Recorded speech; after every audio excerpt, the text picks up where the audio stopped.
Last na ito kasi parang magsisimula na tayo ng parang mapunta na tayo sa beginner 3. Malapit na. Ito, ulitin ko lang ito lagi mo inuulit. Ito yung mad na babantayan mo sa babasahin mo na patatagalin mo kapag yung alip na walang bawi ay makita mo sa iyong babasahin. Or wow na ito o di kaya itong ya. Or itong alipulay na yan or alip maksura ang ibang tawag dyan. Ay pagpalagay na ito na ya, parang ya na rin yan eh. Kung may bawin, may naging ya na rin. At saka itong alipus sagira, at saka itong waus sagira, at saka itong ganyan. Yan, ibabantayan nyo patatagali na sa dalawang harakal lang yan. Meron pang ibang mad pero wag muna. Iyan lang ipapalam sa inyo. At saka, yung sinabi ko na beginner 1 na magtatapos sa letra nun ang mga bawin na tanwin, mapatatapos nyo sa baba o yung ganyan, or yung ganyan, or yung ganyan, ay kapag sila'y babangga sa letrang lam, ra, mim, wow, ya, or alipulay na yan, or lam alip na yan, ay siyada, or lam alip na yan, ay hindi pa rin sila magagamit sa ending nila na nun. Isali natin ang nun, meron tayong makikita na nun din na ganyan. Kapag babangga kahit saan sa mga ito, ay hindi pa rin magagamit, mawawala ito.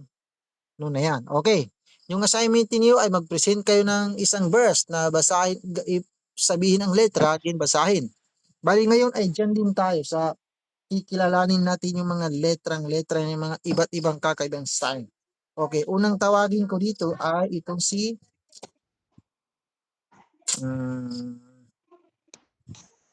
Ustad Sakina. Uda. Sige, Norhuda. Siya nga pala. Meron kakaiba dito, buti nakita ko. Meron din pagkakataon na hindi natin magagamit ang mga ganitong mad kahit na walang sada or sukun sa kanyang babanggain kapag meron tayong makita ang maliit sa taas niya na bilog. Hindi mo siya magagamit na patagalin. Katulad ng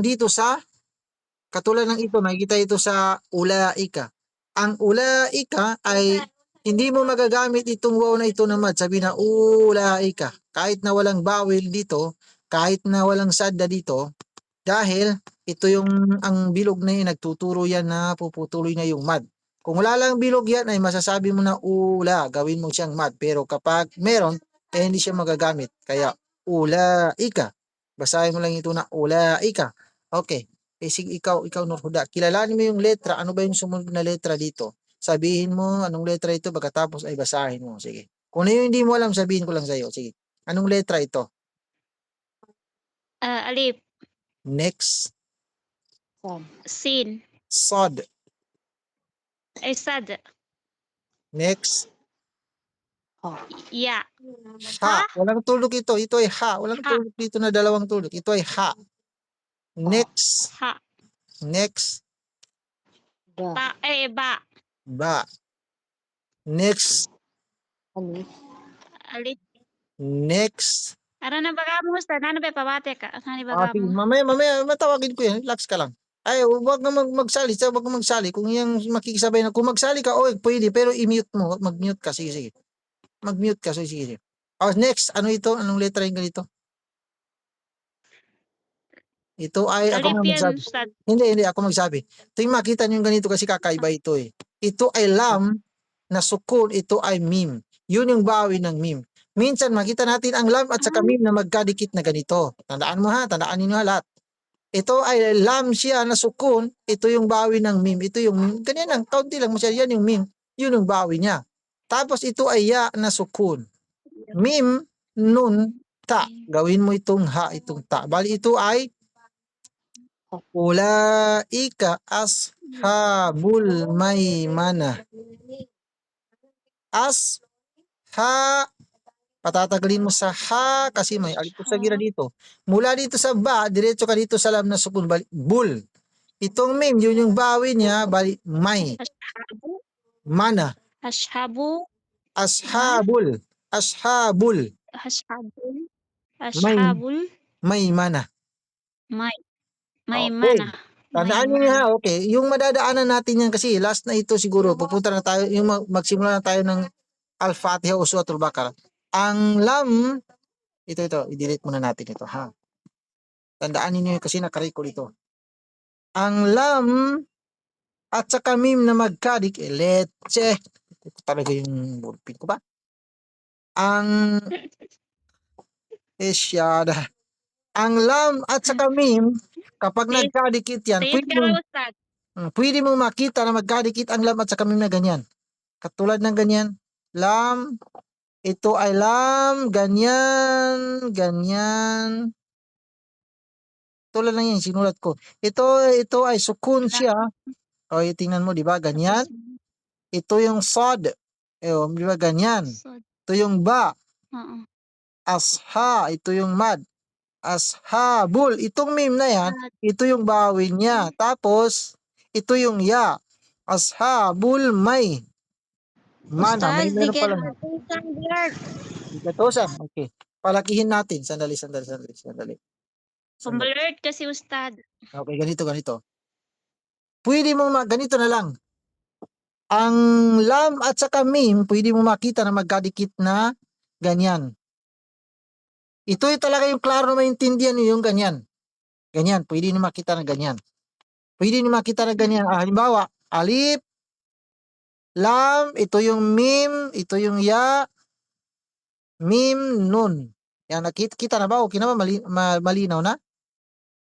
Uwe, Ustad. O, tingnan mo, pwede mo makita kapag ganito yung makita mo na lam at saka mim, klarong-klaro sa bulayat natin na ito ay lam at saka mim. May mana. Mm. Yeah, di ba? Yeah, ashabul maymana, di ba? Ito yung alif, tapos Sabi, ito yung sod, tapos ito yung ha at saka ba. Asha, ito yung mat ashabul. alif. Ashabul maymana. Ulaika ashabul maymana. Tingnan mo, ganito yan. Ganyan. Pero itong nakasulat dito sa Quran ay ganyan siya. Di ba? Ganyan, ganyan.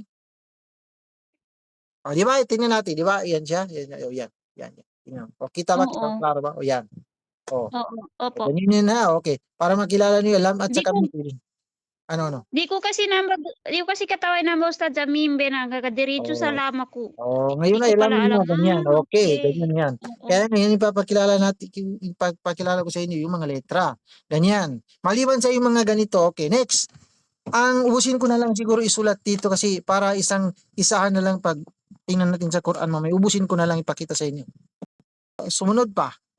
Ang lam kapag sumunod sa kanya ang tatlong letrang ito na ha o di kaya ay jim o di kaya ay kha, pwede mo makita na ganito. Ganyan yung pagkadikit niya, lam. Ang papansinin mo lang kapag may tulog jim, kapag dito yung tulog kaya kha, pwede mo naman makita na ganito. Lam,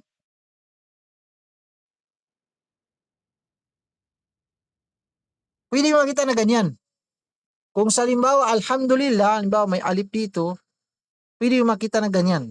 Ganyan lang. Ang papansinin mo lang may tulog dito, jim, o di kaya dito. Basta dito sa tatlong kambal na ito, yan. Pwede mo makita ganyan. Mamaya makita natin sa Quran. Next, kasi ubusin ko na lang dito para isa na lang. Ang lam at saka itong ha, kapag nagkadikit, pwede mong makita na ganito. Kapag ganito pa lang ay klarong-klaro sa bulayat natin na ito ay lam.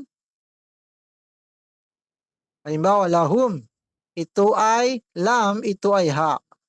Pwede mo makita na ganyan. Pwede pang ganyan. Wala. Lam, ha, pwede pang ganyan. Ewan ko lang ba kung meron ganyan. Pero pwede talaga ng ganyan na ha.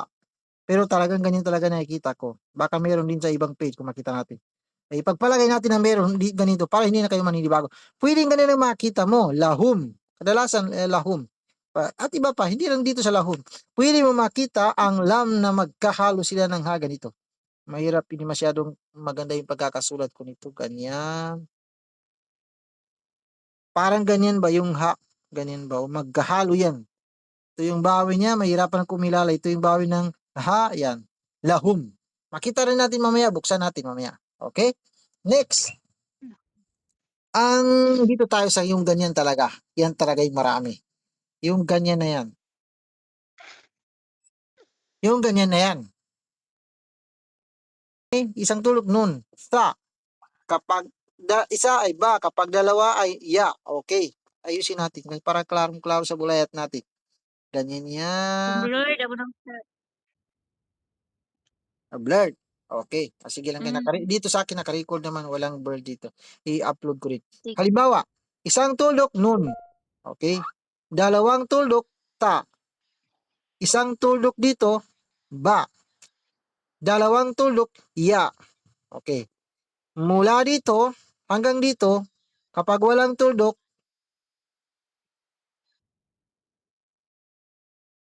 ha. Kapag may tuldok dito, yan siya. Kha.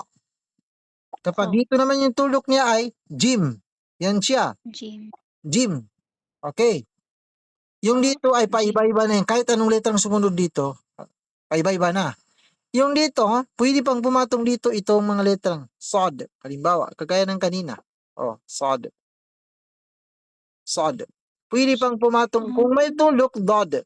Pwede pang pumatong dyan ang pa o di kaya ay za. O ganyan, kapag ganyan lang, ipagpalagay natin ng ganyan. Pwede pumatong dyan. Pwede pa rin pumatong dito ang meme. Yan lang, ito lang yung meme na sa taas yung bilog niya. Kapag ganyan, yan ay meme. Yan yung spelling ng Muhammad. May meme dito, Bahu yan. Dal. Bahumba, Okay, Bahumal, yan. Pwede pang pumatong Bahumal, dito ang sin. Sin. Bahumalim, Kapag may tuldok, shin. Yan, ang dami. Shin, Oh, pwede pang pumatong dito ang fa o di kaya ay qaf. Pa, Yan, o dami. Pa. Pwede pang pumatong dito ang ain, kagaya ng ojab. Ain, kapag may Ah, tuldok, gain. Pwede pa. Ano pa ba yung pwede? Minsan makita natin, nagkadunot minsan, yun nga yung makita sa page ng Quran. Nun dito, tapos, nun dito, tapos ito ay ain. Minsan may tayong makita ng ganyan. Nun ay dalawang letrang pumatong. Bihira na yung gano'n. Pangit kasi yung pagkakasulat ko eh. Pero ang point talaga dito ay yung sign na ganyan. Ang ganyan, pwede natin makita. Okay? Bali, buksan natin sa Quran. hmm. Hanapin natin yung sinulat ko sa inyo na lam at saka mim. At saka lam at saka ha. Mahanap Hindi pa, iba-ibang sura kasi ito eh. Parang collection ko lang ito eh. Ito yung halimbawa. okey. Ito ay Pa, fa'alhamaha. Fa, alif, ito ay lam. pa, Sukun, ito ay fa'al. Ito yung ha, naghahalo. Ha, yun yung bawin niya. Mim, ha.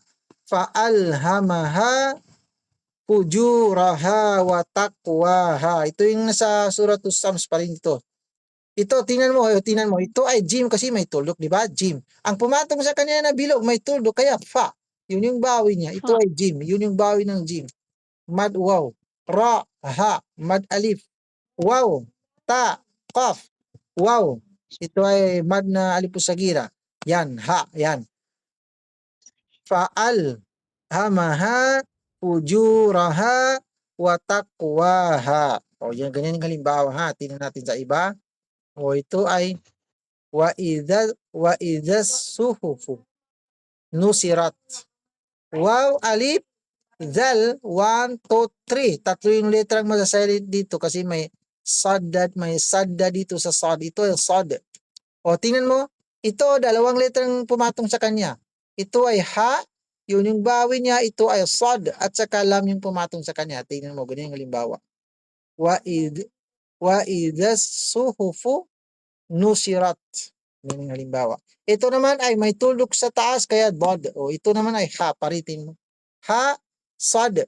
Ito ay ha, bod. Yan, wala nang lam dito. Yan. Wa akhraja duhaha. Waw, alif, kha. Wa akhraja. Ito ay jim. Duhaha. Ano ba may kasama pa dito? Wa ag. Ito ay waw, alif, ghain. O kapag sa unahan ng ghain, ganyan ito ay ta. Wa aghtasha. Wa aghtasha laylaha lam ya lam ha. Laylaha wa akhraja Laylahaw, duhaha. Pati ako nanibagong bulayat ko Duha, dito. Hindi ako nasanay bumasa ng ganito. Ito pa. Ito ay may tuldok dito sa taas kaya ito ay kha. Itong sa taas niya bilog na walang tuldok kaya ito ay mim. Ito ay ta, Mim, lam, fa, mad, waw. Nun. Ito ay mukhtali. Mum, Fun. Musta, Mukhtalifun. Yan, tingnan natin yung kasama niya. Mukhtalifun, Alladhi hum fihi mukhtalifun. Yan. Alladhi, may mad dito na aliful line. Alladhi, hum, ito ay ha at saka mim. Hum, fihi, may mad ya dito. Iya. Fihi mukhtalifun. Okay, hanap pa tayo ng iba dito. Ito naman yung magkadikit na lam at saka ha. Minsan, ganito ito. Ito na nga. Lam at saka ha, pwedeng ganyan. Kapag ganyan ay klarong-klaro. Kapag ganito, ito naman ay ganun din. Lam at saka ha, pero nagkahalo sila. Yan. Okay, tingnan natin sa iba. Sige. Then, sabihin mo sa akin yung letra. Ito ay kutila. Di ko ge, Ustad. Ito. Kita mo? Di ko ge. Sige po, atrasan ka pa sa pero. Okay, mama. Ito ay kutila ashabul ukhdud. Sige, ito ay qaf, ta, lam, alif. Anong letra ito? Walang tulog. Ito, anong letra ito? Sige. Ha. Itong pumatong sa kanya. Sad. Okay. Ba, alif. Ito ay lam, alif. Lam, alif. Kapag lam, alif ay may sukun dito, ay ibig sabihin magkasiparit sila ng ha. Ang alif niya. Itong alif niya, pares niya ay hamza yun. Ito ay kha, dal, waw, dal. Qutila ashabul ukhdud. Okay, ganyan siya ha. Ito naman, anong letra ito? Ito, may tulog sa baba. Ano siya? Ito. Zim. Jim. Anong pumatong sa kanya? Sin. Sin. Okay, ito ya. Okay. Ya. Wa ma adraka ma sijjin. Okay, ganun yun. Dito tayo. Ito ang ain, lam, ya. Ito ay alaikum. Kaf at saka mim. Ito. Anong letra itong ganito? Ganyan. Kaf. Kaf. Walang letra na Kaf. kaf. Ito, ako na lang para Sorry. mabilis. Ito ay kaf. Yun yung bawi niya. Tingnan mo yan ay mim. Mim. Mim pala yan, Ustad? Yes. Yeah. Ito ay mad alif. Ito ay kama. Ito ay alaikum kama. Alaikum kama. Arsalna. Madali lang kilalanin mga ganito. Arsalna ila Fir'auna rasula. Fir'auna rasula. Kapag ang bawil sa last nating hihintuan ay tanwin. Ito ay tanwin na fathatain. Gagamitin natin kasi may alif dito pero gawin mo lang fatha.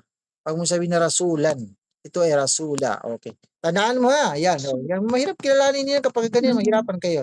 Next, ito. Tingnan mo ito. Ito ay fis samawat. Ito ay, pandingin mo ha. Mim na yan. Ito ay ganun din. Ito ay fis samawat. Pero magkaiba sila ng mim. Ito ay lam, sin, mim, wow. Ito ay lam, sin, mim, wow. Madali kilalanin kapag ganito, no? Di ba? Pero kapag ganito, delikado, magkakaproblema ka dito kung ano ba ito. Yan, tingnan mo. Fis samawat. Ito. Sige, ito. Ito ay wa'amilus salihat. Palahum ajirun. Ito pa. Ito pa. Ito ay ajirun ghairu. Ito ay ghain ya ra. Ito ay mim. Tingnan mo, mim. Yun yung bawil niya. Ito ay mim. Kasunod yung dalawang mim. Gaya nga sa mapya. Kita mo ganyan. Mag-close mic. Bati lang, di ko ge. Yan pa ba? Sige lang, naka-record naman, i-post ko lang ito. Ito.